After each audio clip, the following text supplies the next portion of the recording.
How did you use new media technologies in the construction, research, planning and evaluation stages of your ancillary product? New media technologies have been heavily involved in the research, planning, construction and evaluation stages of my two ancillary products, my 8-panel digipack and poster. These products were created as part of a promotional package for indie band Fraser and their new album Shine a Light. This package has the same target audience as a music video, 16 to 24-year-olds within the indie subculture, Hebdige 1979, with a 70% male, 30% female split.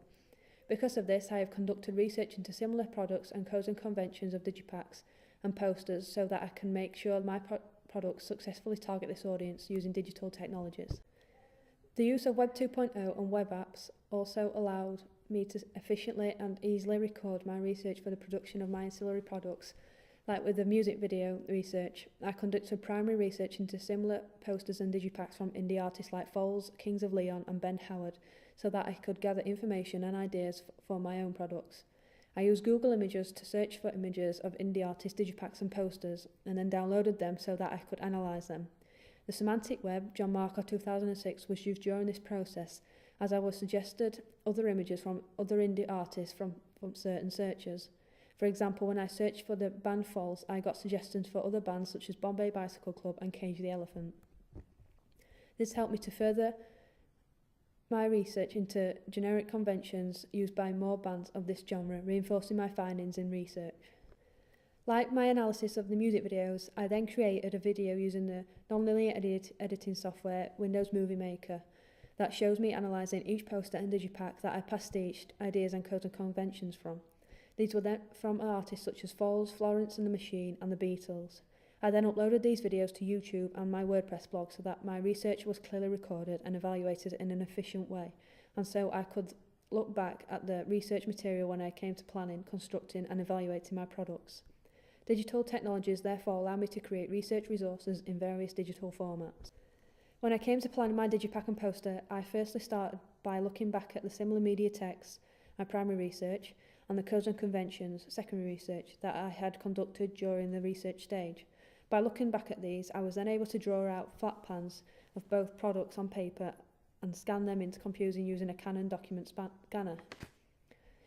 These then allowed me to upload the flat plans to my WordPress blog as images so that they were recorded and evaluated efficiently. This is how digital technologies allowed me to research codes and conventions of indie music posters and also record my planning documents for further reference. The flat plan drawings helped me to plan my ancillaries as they gave me a rough idea of how I was going to lay out my products, what they would have on them and what colours I would use. This was done before any production of the products had started, meaning that when I came to actually photographing the band and producing the products, I knew exactly what images to collect and how to compose them on the actual products.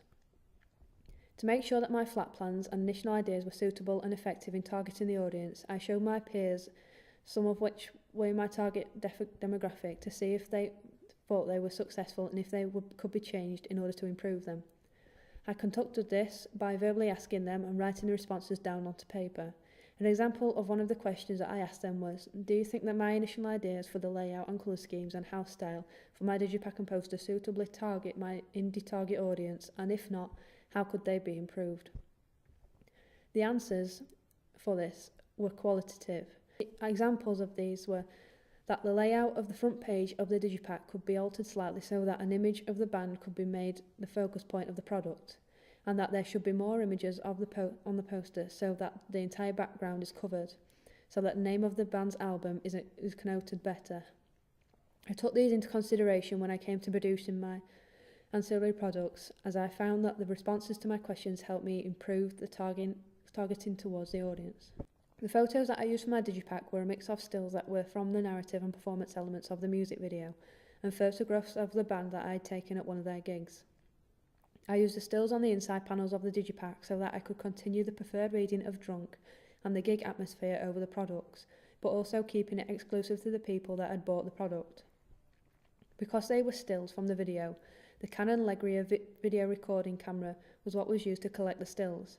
I took 8 stills from the video, 4 were close-ups or medium shots of the protagonist in the narrative, and the other 4 were close-ups and long shots of the band from the performance.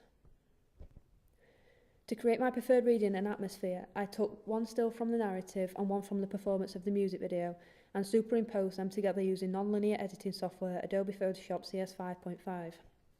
I imported both images, placed one on top of the other, and lowered the opacity level on the top image so that both stills could be seen in the same image. I then enhanced the colours from both images so that the atmosphere of the gig was better connoted for the audience.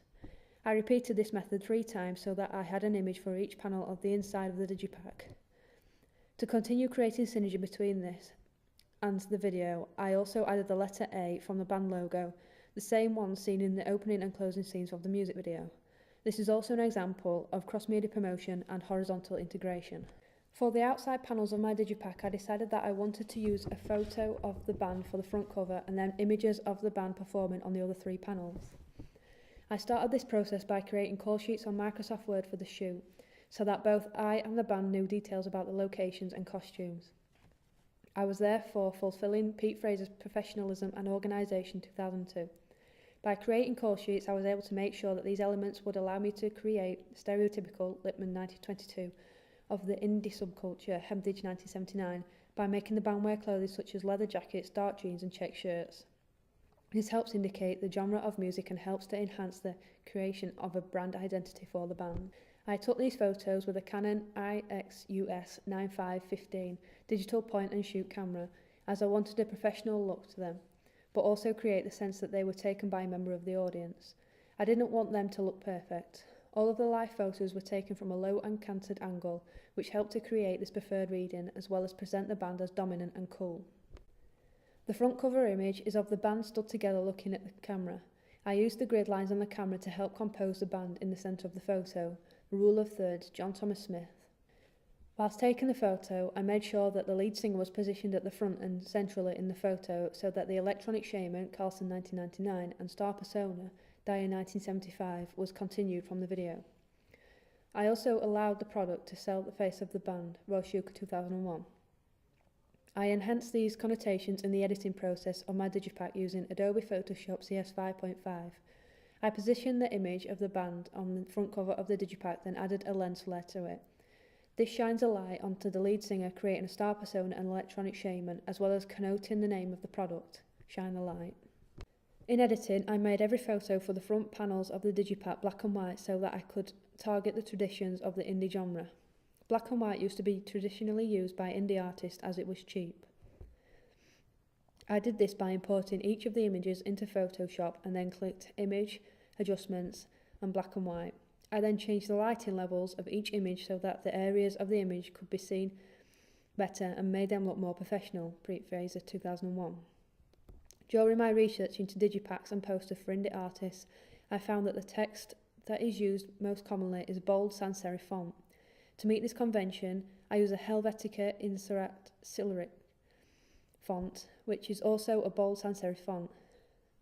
I added this using the text tool on the Photoshop toolbar, typing the text that I wanted and then positioning it in the place on the digipack that I wanted it.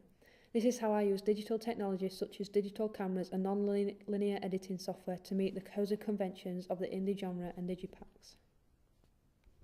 For the poster, I decided that I could create synergy by using the same idea as I had for the images on the inside panels of my digipack.